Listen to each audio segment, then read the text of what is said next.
برکاتہ۔ یہ Pakistan cricket team کے کپتان بابر اعظم سے جب انٹرویو لیا گیا، انٹرویو کے دوران اس نے یہ کہا کہ جلدی کرے، نماز کا ٹائم نکل رہا ہے۔ یہی ہوتا ہے ایک حقیقی مسلمان۔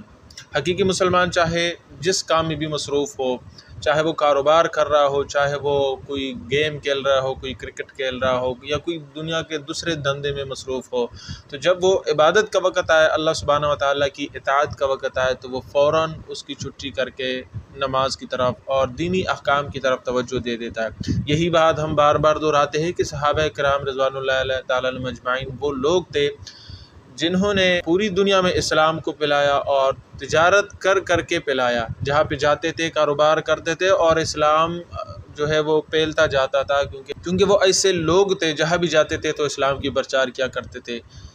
لوگ آپ کی دعوت سے زیادہ متاثر نہیں ہوتے بلکہ آپ کے عمل سے زیادہ متاثر ہوتے ہیں۔